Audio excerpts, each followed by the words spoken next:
I'm a huge fan of like vulnerability as a not like inward thing, but both an inward and a overt external employee facing thing. That vulnerability, and not just honesty, but like vulnerability, which is not weakness, which is not wishy-washiness. It's, you know, being really okay, openly discussing to a certain point when things aren't going well. Welcome to Grow Think Tank. This is the one and only place where you will get insight from the founders and the CEOs of the fastest growing privately held companies. I am the host. My name is Gene Hammett. I help leaders and their teams navigate the defining moments of their growth. Are you ready to grow? When you think about growing your company, do you think about the leadership style that you have as set and rigid and that it's never going to change? Probably not. You probably know that there's an evolution to who you are as a leader. I smile when I say this because this is really important for you to understand that when you take on the responsibility to develop a company that's going to grow fast and that you're going to develop people along that journey, you've got to be able to change and evolve. Today, I have a very special conversation. It's with Thomas Donahoe with Level Agency. They were on the 2014 Inc. list. They continue to evolve and grow the company. But I had a great conversation with Thomas where we talk about vulnerability. And vulnerability from a standpoint of not just doing this at a surface level because it's being authentic, but what real vulnerability means for you as a leader, how that translates into growth, and what that does with the team and what that does with the company. And all of this happens because you get really vulnerable with who you are and in touch with what you are doing as you grow this company. Well, this is Growth Think Tank. Really excited to have you here. Thanks for tuning in here to Growth Think Tank. Really excited about sharing this with you. And before you run, I have done so many interviews in the last few weeks. I have such an exciting time to share with you that those interviews have been organized into the 12 core principles of fast growth companies. So all you have to do to get that is go to genehammett.com/worksheet. And so you can get the 12 principles, and I've been able to go in there and find which episodes will align to each individual episode. When you subscribe to Grow Think Tank, you will find exactly what you need so that you can move forward. And many of them haven't been published yet, depending on when you're hearing this, but you can tune in to the date that means the most to you. Here's the interview with Thomas. Hi, Thomas. How are you? Doing well. How are you doing? I am fantastic. Happy to have you here at the Grow Think Tank. When I let our audience know a little bit about the company, I really kind of neglected to tell them the details. I would love for you to share with us about your company and who you serve. Sure.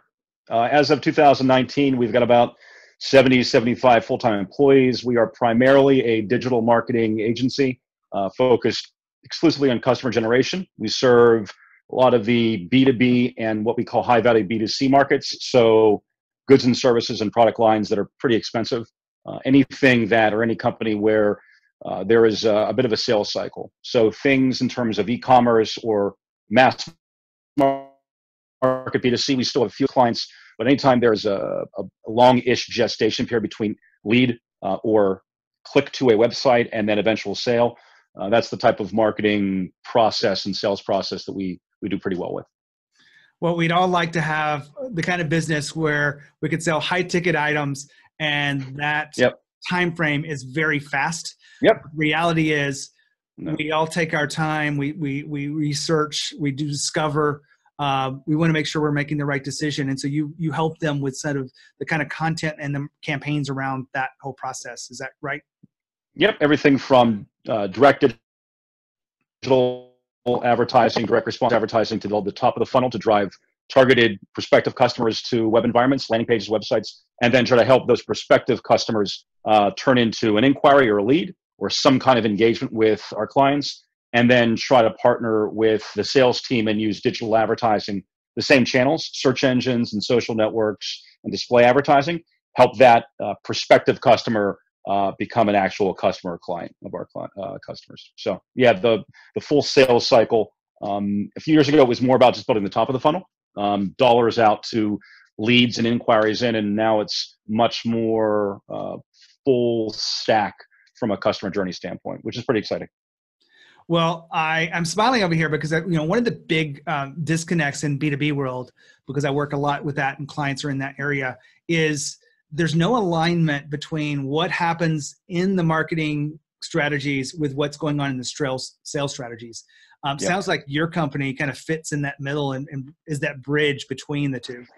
Yeah, that's funny. I just did a segment on LinkedIn about this. So not even that long ago, I'm thinking 3, 4, 5 years ago, there was not just a disconnect, but there was a natural break between 21st century digital advertising and marketing and advertising and that team and most sales teams in B2B or high value B2C. In terms of there was almost the baton was passed off. And that's been going on since marketing and sales have worked together for hundreds of years, thousands of years. When you've started to see specifically social networks, but I think Google's getting into the moving up funnel game. Specifically, social networks have become engines not just for reaching out, casting a wider net, reaching prospective customers the days and weeks and maybe even months before your company and your profile in there, which is bottom of the funnel, so to speak, which is surgeons kick in up funnel and be able to find your customers before they know that they're your customers.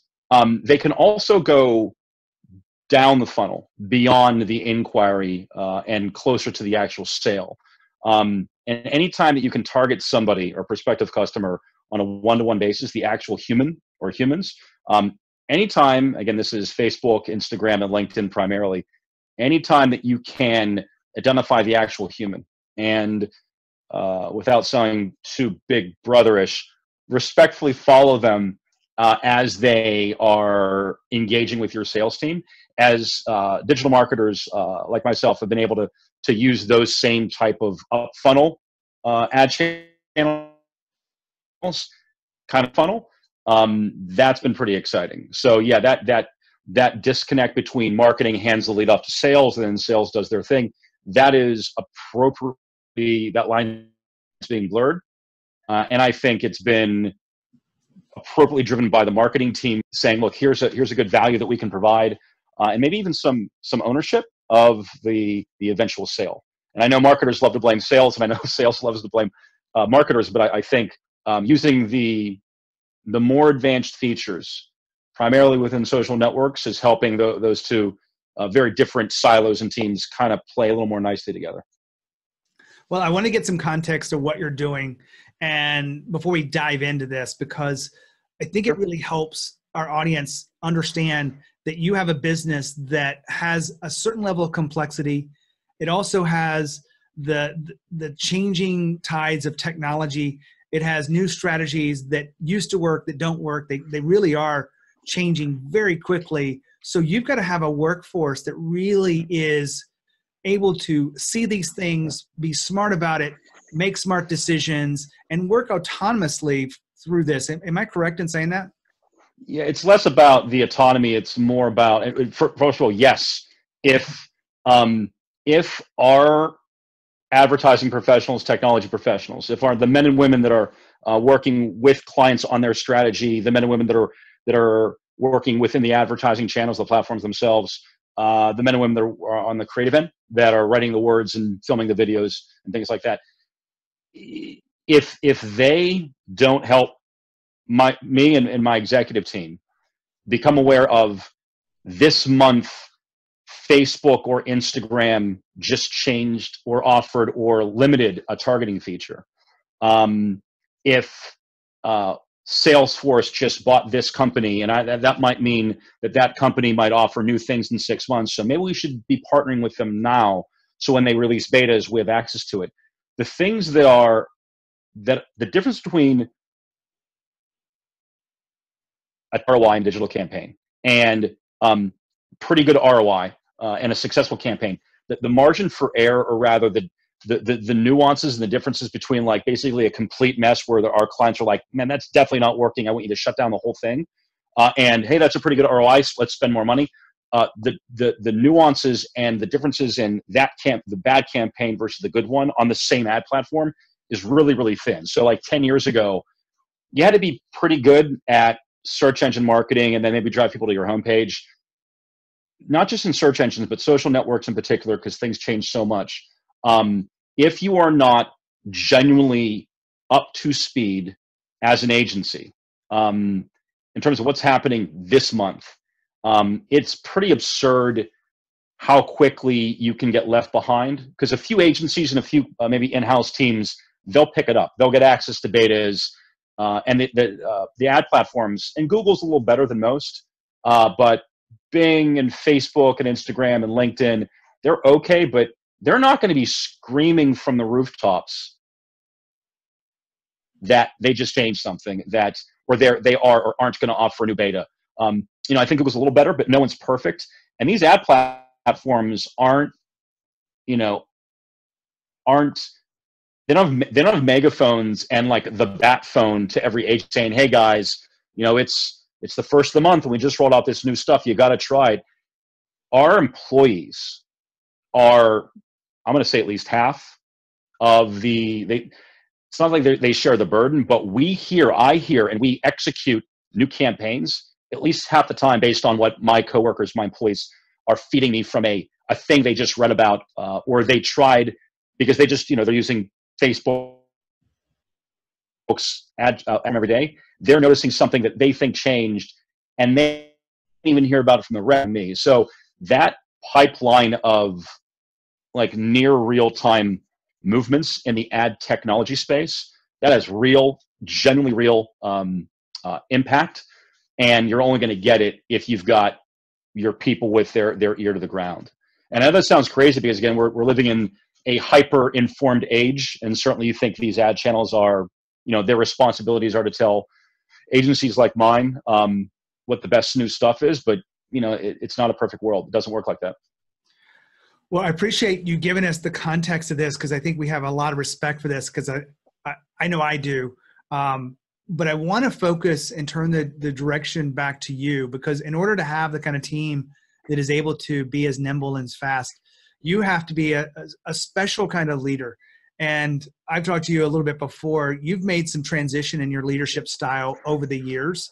Let's go back to the time when you weren't as effective as you could have been. That's a nice way of saying it, right? That's a very diplomatic way of saying it. Let's go back there and just say, what did it look like with your leadership style? Yes. Well, I mean, there are two big pivot points, but from a leadership style standpoint, I am not organically predisposed to be a leader of troops with a disposition that nourishes and feeds and inspires people that report to me. I've had to learn less through an innate, pedigree, and absolutely learn more from, flat out, not just mistakes, but having people leave you don't want to leave, having to listen, be open to and hearing and receiving and actually digesting versus, paying lip service and just kind of like one in or out the other, in terms of not great feedback from subordinates. That in terms of how, I think I'm better today as a business owner, as an executive, than I was 2 years ago. And certainly better than I was 5 and 10 years ago. I started the company around 9 years ago. And that path has been mostly giant landmines blowing up in my face versus like, oh, I read this awesome book and it inspired me. Or, I got this playbook for my MBA program and I had 3 mentors and, the light shone down through the clouds on me. It was mostly my manufacturing of certain landmines and those blowing up in my face. And I could either choose to pay attention to the fallout and take some ownership of it, or maybe pass the buck and place blame elsewhere. And the one thing that I'm okay with eventually is I'm okay accepting blame. I'm a farm kid from Pennsylvania, so it's not like I had a pedigree for this. So at the end of the day, I want to be successful.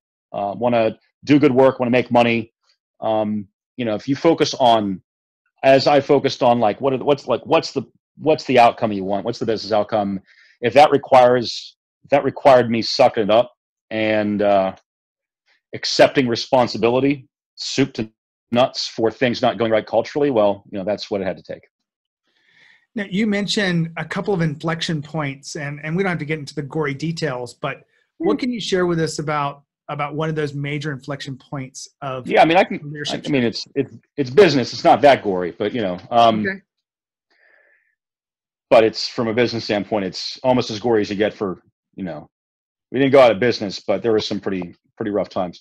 The first inflection point, I think, by the way, that's really nice. It's a wonderful that's a marketed phrase for like something really bad happened and you had to do it serious, right? So inflection points, it's so poetic, right? The first inflection point, I've had this feeling and thought in this conversation for a while. I'm fascinated, and I fell into this trap. So I'm going to say a thing that I think is insanely dumb, and I fell into this trap.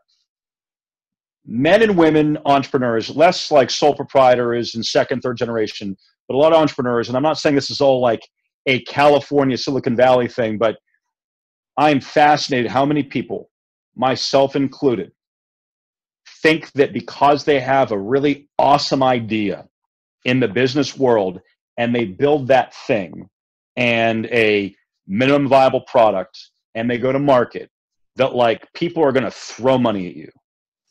And I know that sounds, some people like, oh, hey Tom, so you're saying you should have some customers and worry about revenue. That's of course you should. That's stupid. And I think you would be. I think if you really dig into a lot of business plans, a lot of startups, and I can say this because I did this as well. My first 6 months, my first iteration of my company, the thing I offered the market to try to make money with, it was an awesome idea, but no one was buying it.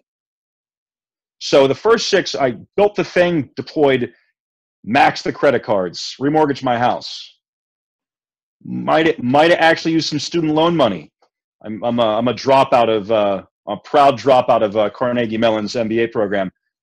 Might have used some student loan money. I mean, I went all in, built this thing, showed it to the marketplace, was super proud because it was awesome, and nobody bought it. No one was spending money. It was a great idea, but no one's buying it. And within 45 days, I had to pivot the revenue model, use a similar infrastructure and content and the thing that I was trying to sell, and I had to pivot significantly in terms of how I packaged it and what the outcome was in terms of the marketing product that I was selling. But I think the important thing is, like, I shouldn't have done it in the first place. I should have identified what people wanted to spend money on, done actually some research. Number 2, actually identified 1 or 2 or 3. I'm a service business, so I'm B2B, not B2C. So I should have identified 2 or 3 actual clients and had verbal commitments for them to actually spend money when I opened up shop, when I had a product to sell. Instead of that, I built this awesome thing that was really shiny and pretty awesome, but no one was buying it. I did take meetings all day long. I had 30, 35, 40 sales calls that were crazy productive. But at the end of the day, there were no contracts signed. There was no revenue. So I had to pivot. And I think you would be surprised that fascination with one's own idea versus the really, really boring thing of where is their money on the table, and actually identify a handful of people that are like, no, I'll definitely spend money on this thing. So go build it.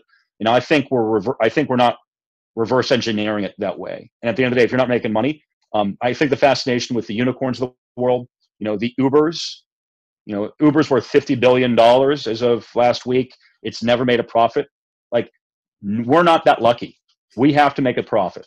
And so I think that was the one inflection point. I was lucky that my initial pivot was based on, oh my goodness, I'm screwed. I've listened to what people are going to spend money on. I'm going to retool this and reissue my my marketing service as that thing. And then lo and behold, within 45 days, I had signed contracts and revenue. So like, I was lucky that I was able to pivot to a thing in terms of the original proof of concept and product, and that it was close enough to what people would spend money on. Yeah. But if you're not focused on this, and if I had to do it over again, you got to pay attention to like not where the dollars are, but identify actual clients and get verbal commitments. Go as far down funnel as you can to close before you remortgage your house. So that was the first thing. And the second thing was very purely me, not the marketplace, not competitor. I mean, it was 100% my management style, my personality, my behaviors as a business owner. And I'll keep it simple. If you're lucky enough to hire amazing human beings, if you're lucky enough to find a 9.5 or 10 out of a 10, you hire that person and then get the hell out of their way. And I think for CEOs, for me, it was really easy to give people job titles and give people responsibilities. And it was easier to, when I felt like it, start doing their job when I felt like it. I'm not really micromanaging, but not exactly saying, you know what, president of the company, director, vice president, this is your job. I've hired you to do that thing, and I think you're amazing. Go do that. And it wasn't just micromanaging. It was giving that thought leadership and that emotional space to them to, have ownership, to quarterback meetings, to be the person in the room. So if I'm in a room, my job is to not be the loudest, most important person in the room to make all the decisions. And at least for me, in my experience, it took me a lot of years to learn that. And I know that sounds simple, like, of course, it's the person who's running the meeting. But I tell you what, when you're in my case, I've hopefully have compensated some people from their comp model. I think is pretty good, and some phantom stock. But in terms of from a shareholder standpoint, I'm the shareholder, I'm the CEO. At the end of the day, I found for me, it was really easy to, when I felt like it, I would let them do their jobs. And if I were them and they're that good, that's a crappy job to have, certainly at an executive level. So I know it sounds simple. If you're lucky enough to find rock stars, get the heck out of their way. And I think in certain entrepreneurial startup environments where there's one person that is the majority shareholder or the CEO, he or she has to, it's more than just like, here's a job title. Like it's absolutely, a piece of your like ego that you got to either give to them or just put in a box. And, it has nothing to do with the success of your business. It's definitely working directly against the health of a culture. And that's my experience, but I don't think I would guess it's not ever an experience. Let me stop here for a second. Quarterbacking the process. When you hire someone to take over the process of marketing or sales or operations or customer service, it doesn't matter what it is. If you continuously interject yourself and your ideas and they subscribe or they succeed, if you continuously interject your ideas, then you are going to risk losing the trust of the people that you have given ownership to those responsibilities. Because fast-growing companies know that you cannot micromanage your way into growth.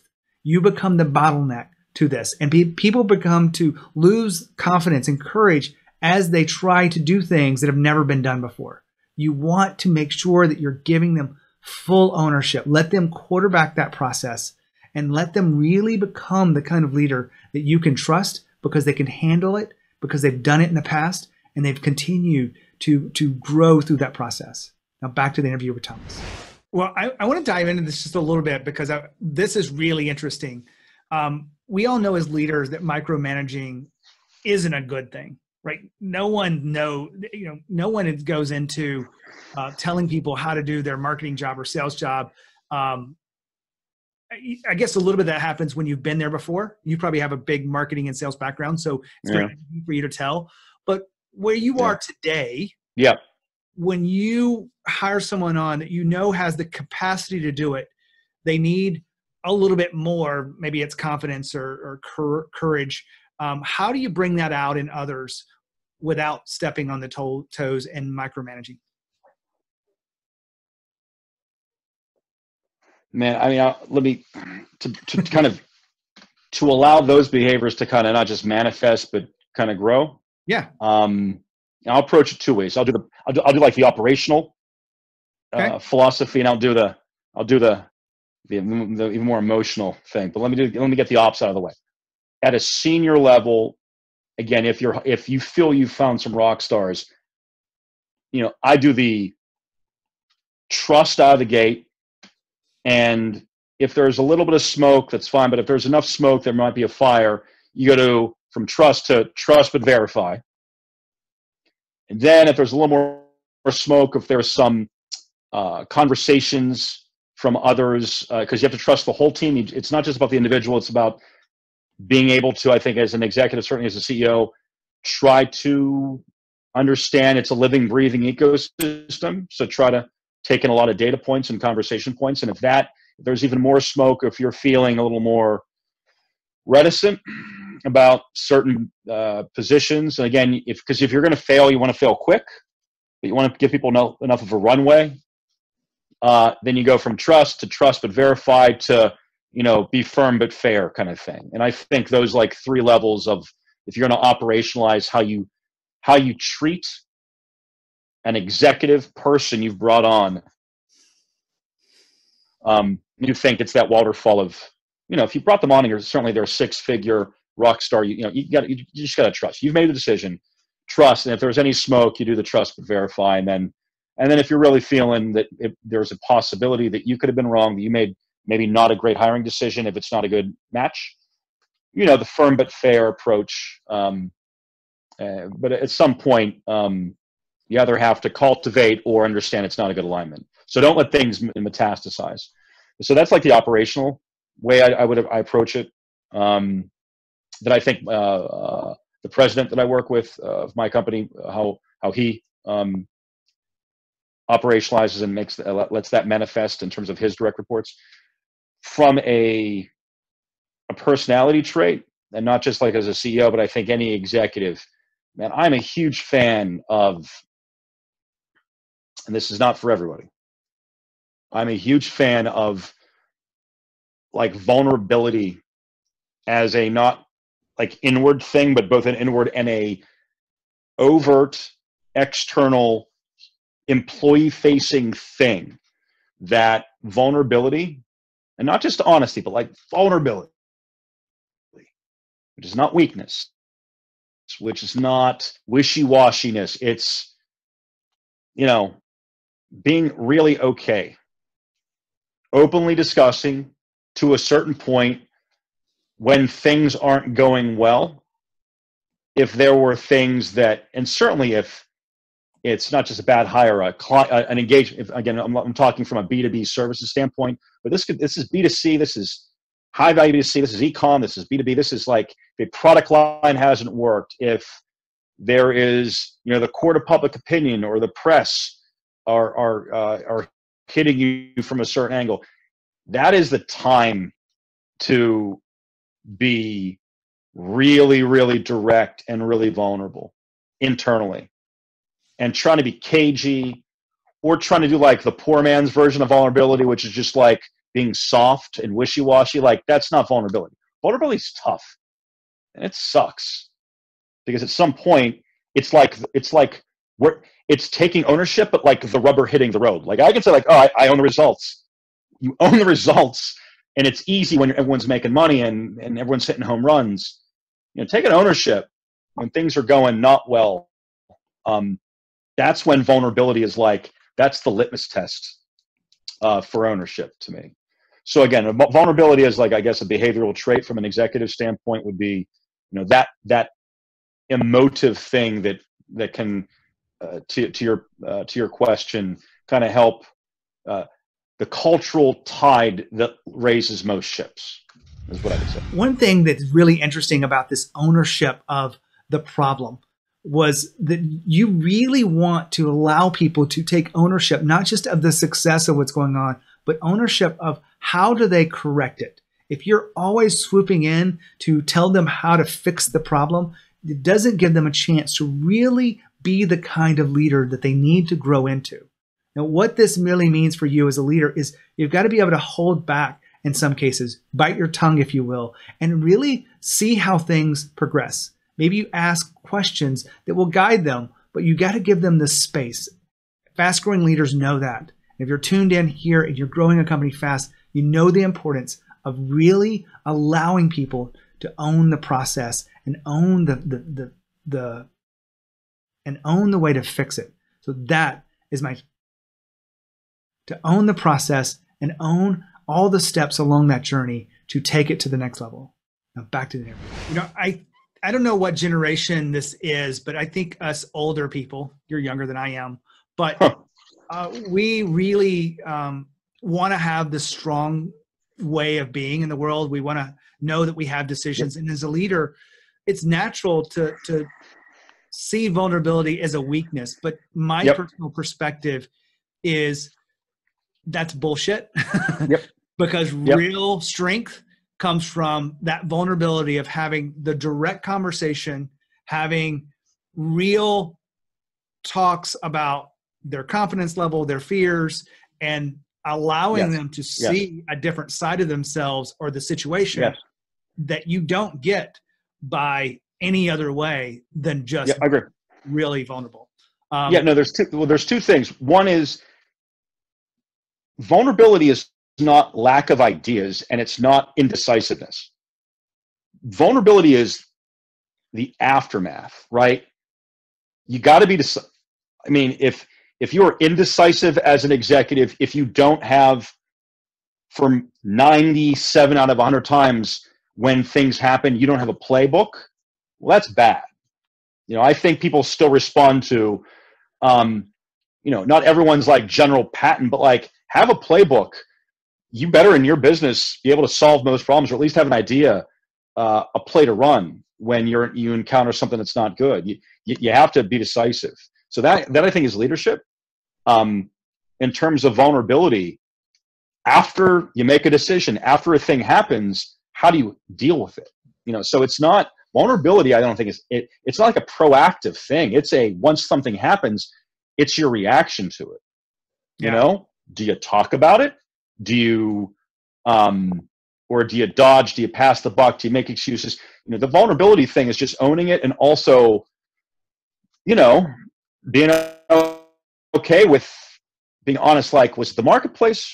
Was it your dumb idea? Or was it market factors? Was it the economy? Was it something else? Right? And I think leadership is the catalyst for outcomes, and vulnerability is the manner by which you deal with those outcomes. That's I think those are very, very different things. Well, Thomas, I really appreciate you being here. We've gone over my normal time, but you really were on to something, so I wanted to let you run with it. I really appreciate you being vulnerable with us today, of saying that you didn't have all this figured out, and that you're probably still figuring it out, just like all of us are. Yeah, man. And I really appreciate you taking the time to share your wisdom here on the podcast. Happy to be here. Thank you so much. Wow, what a powerful interview, because I really love diving deep into vulnerability and understanding how that drives the leadership style of this company. And you have to ask yourself, are you being vulnerable enough? Because you're always going to have some level of vulnerability, but are you creating the kind of context and trust amongst your teams that really allow you to connect at the deepest levels? Well, that's what's necessary as you become a modern leader and grow to the next level. If there's anything I can do to help you understand how you're going to navigate life's defining moments as a leader and within your leadership team, let me know. As you grow your company, you must grow yourself. And as always, lead with courage.